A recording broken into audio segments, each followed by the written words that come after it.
We're going to make window boxes for the front of our house. They're going to be really pretty, and I'm trying to think of an inexpensive way to do it, and we've just found the inexpensive way. You can see Steve's over there picking out the boards. I'm going to tell you about what these boards are here in a second. My name is Cindy. I'm with Reinvented Delaware, and we love to repurpose and recycle all sorts of things, and we like to take an item that had one specific use and turn it into another use. That's what's going to happen with these fence boards. Let me show you. Steve is picking out these boards. Let me show you what they are first. We're at Lowe's, by the way. These are you can see what those measurements are. They're cedar pickets. They're $4 a piece. And for our planter boxes, I need 3 boards for each plus 1 scrap board. We'll talk about that as we go along. And as he's picking out boards, tell me what you're looking for here, Steve. We want them to have very little bow. Bowing is when so you want to look down the board. If it has a little bit of bow, take that out. Okay. But if it has a severe bow, that's a little harder to get out. They're looking for the absence of knots over a period of time. Okay. And what will happen is that will pop out and become a hole. Okay. So we're going to go through this pile and maybe find a board that is not a good one, and then I'll show you that. It's an example of a bad knot. So see this thing here? It's even raised. Look at that. It's even coming out. Like, you don't want that. Here's an example of a warped board. Look back here. See that right there? You can tell that that board is not laying flat all the way down. You want to avoid that if you can. Okay, here's a perfect board right here. And why is this perfect? There's no knots. Look down the face of it. There's no knots. Okay. It's not cracking at the ends. Okay, at the ends. Whoa, what was that part? This is called checking, is when they crack at the ends. And this is also, it's got a slight bow, but we can bring that out with construction. So when you say bow, because that looks pretty straight to me. It is pretty straight. Okay, we're going with it. You see here, we're getting 4x4s. These are pressure treated lumber. They are 4x4s, and they're 6-foot sections. Our plan is to make these window boxes, but we're not going to attach them to the window. I'll show you more when we get closer to our house and when we're making these boxes and attaching them. We don't want them directly attached to our house. So instead, we're going to put them on 4x4s coming out of the ground, and it'll appear like they're window boxes attached without actually going through our vinyl siding and the trim that is around our windows. I'll show you more as we get along to that point of the project.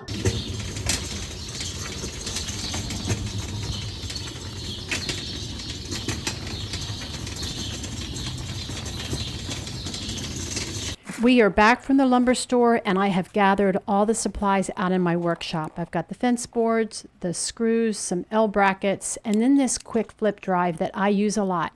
Now, I'll have all of these tools linked down below in the description. I probably won't link the boards. I think you're going to have to go to your own local lumber store to get those. I've got my drill, these big trash bags. I've got the stack of 4x4s, and then I've also got some Saccrete here. We'll talk about that as we move along. And then the fun part, all the plants. This was the fun part of the morning, was picking out all these pretty little plants, and I'll show you more details about those as we go along. The dog ear end on these fence boards has to be cut off because that little corner where it's cut off is going to be a problem. So I have them all lined up. I even have them raised up there on the end with that wire basket so that they won't have any lean as I'm cutting. I got them all lined up, and I chopped off all those dog ears at the same time.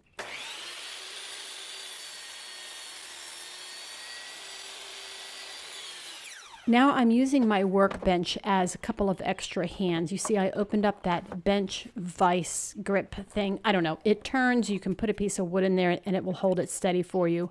And that comes in real handy with a project like this. And you'll see as we go along that there's even another spot on this workbench that I can use. I'll show you that here in a bit. For now, I'm just getting my wood glue out, and I'm lining up the edges, and I'm going to use my clamps and hold these boards in place.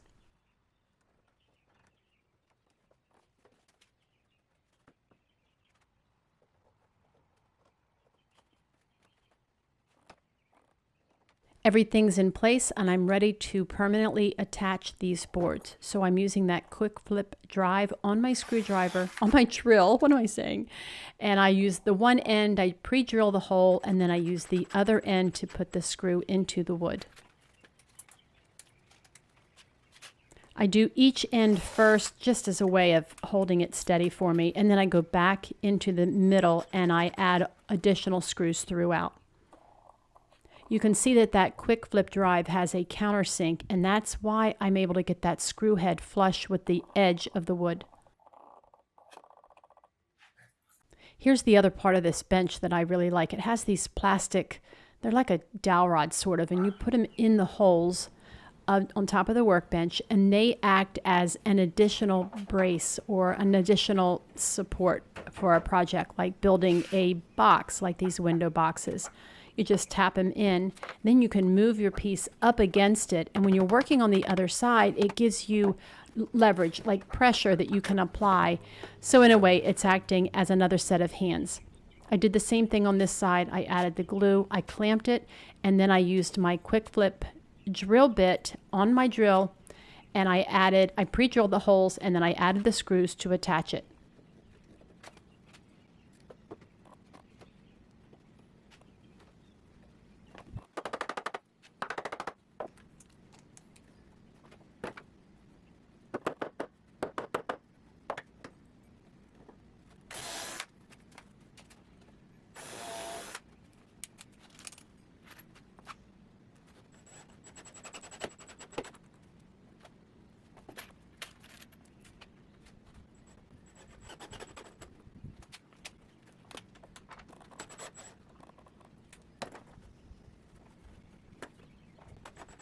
This quick flip drive is really one of my favorite tools in the workshop. I can pre-drill with one end, and then with the other end, after I flip it around, I can put that screw in without changing tools. It's all on the same drill. You'll also notice how I measure for the distance between the screws. I lay my drill down and I use that as my measurement. I went back and I pre-drilled all the holes, and then I went back and added all the screws. Here you can see that I've cut some scraps from that additional piece of wood that we bought, because we bought 3 long boards for each box, and then we bought an additional one for scrap pieces just like you see here. And these are the end caps on the boards. I glued them and I pre-drilled the hole and then added the screw with that quick flip drive again. And in this way I could line up the top edge, and after the screw was in, it kind of held everything together for me. Now that quick flip drive also is kind of magnetic, so I can use just one hand to add that screw into the end of it. I hope I explained that well. It just is helpful because I've only got 2 hands, and there are lots of things to hold when you're building a box like this. You might have also noticed that I had to do a little bit of maneuvering on that wood because that one end was slightly bowed. We saw that in the store, but it was enough that we could kind of pull it out. And you can see that I've got a square box on the ends.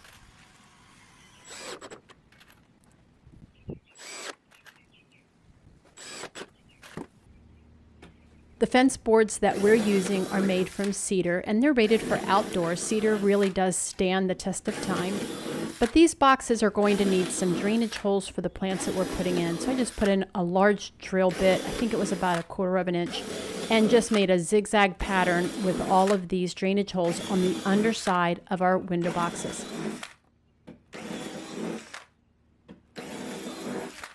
While I was inside building these 2 boxes, my husband was outside with these 4x4s, getting them ready to go in the ground. Now, we don't want our boxes to be permanently attached to the house. So he took the 4x4s, he notched them out so that the boxes that I'm building would rest inside that notch. And then we're going to use that Saccrete to dig a hole and fill it with Saccrete in order to hold those 4x4s up. You'll see later on that these boxes are not permanently attached to the house. They are resting on those 4x4s. You can also see here that I'm adding those trash bags as a liner. So I cut the bag open to make it a great big piece, and then I use a staple gun, and I just line these bags just to give it some extra durability and protection for the wood. I don't want the wood to rot, so this will help to protect the wood on the inside so that we don't always have damp soil touching the wood.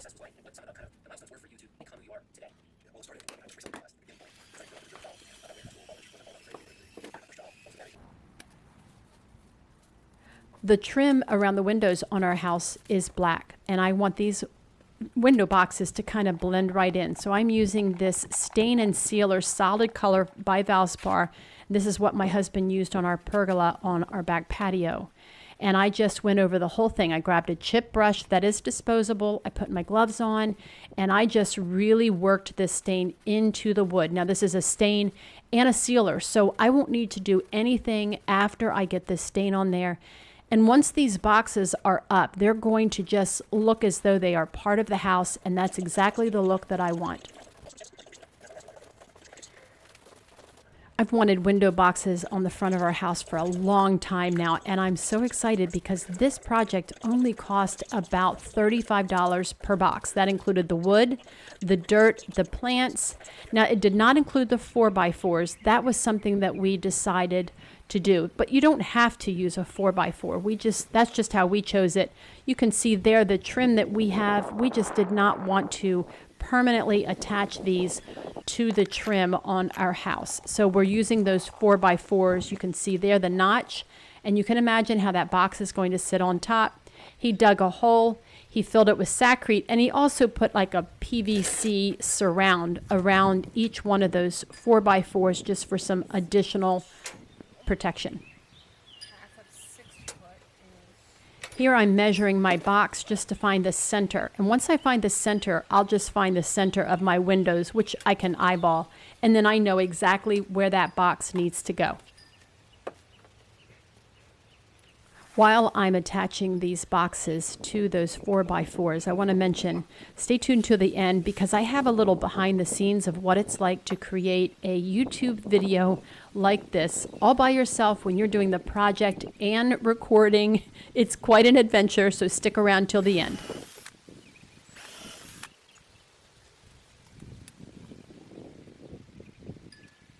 I'm using that quick flip drive again, and I am drilling into the back of the box as well as into the post. So I drill into the back of it, and I also drill down straight into the end grain of the post. So these boxes are not going anywhere.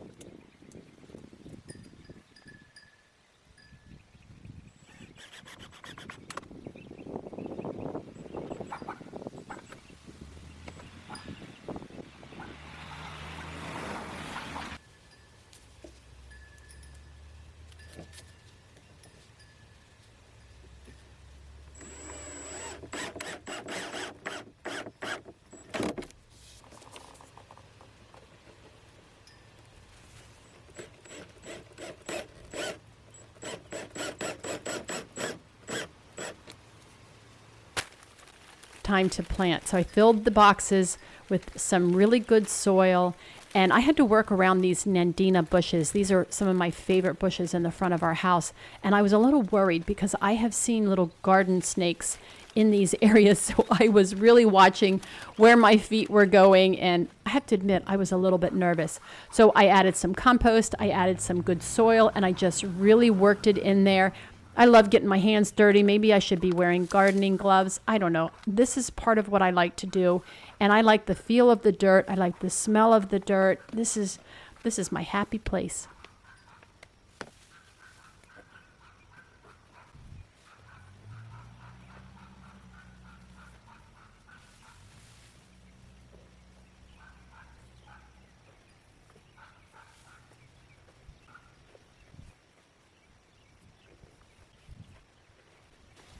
When I bought the plants at Lowe's, I kept in mind how many plants I was going to need. Like I knew that I was going to have to divide it in half because I have 2 window boxes. So when I purchased the plants, I counted to make sure that I had enough in each pot that I could divide it up evenly. And this wound up saving me a lot of money. The plants were not that expensive. If I had doubled what I bought, like what you see here, that would have been costly. But instead, I divided up the plants and I was able to just spread them out over the 2 boxes and get a nice even look on both sides of the house.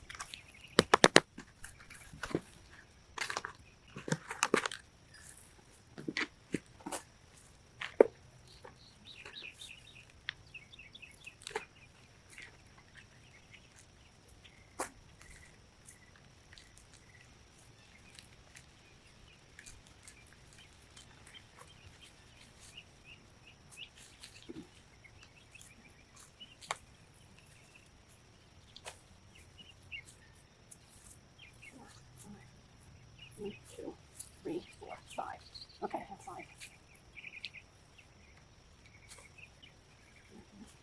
There.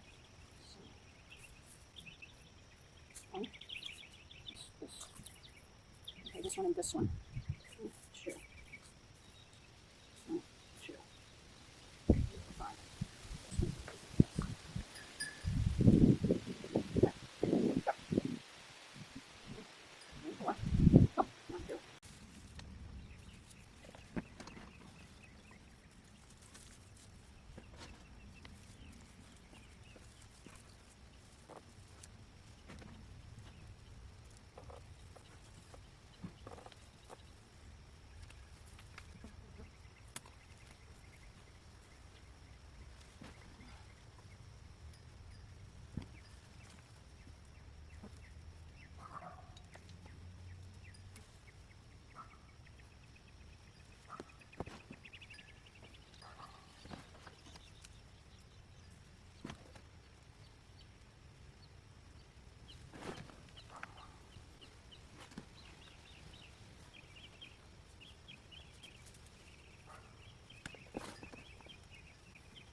Let me know down in the comments, what are some of your favorite flowers to plant in a container? I like using petunias and I like using that sweet potato vine. They're just so pretty because they spill out. I love that.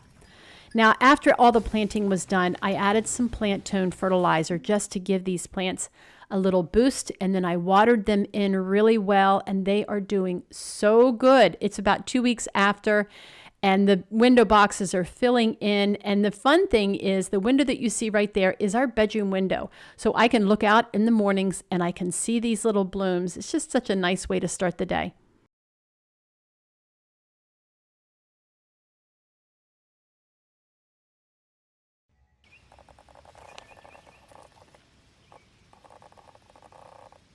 Going back and forth between the 2 window boxes, I saw this little friend and he was just kind of hopping along. And as I go back and edit the video, I see that he has a little injury on that back leg. I kind of feel bad for him. I had no idea when I was filming.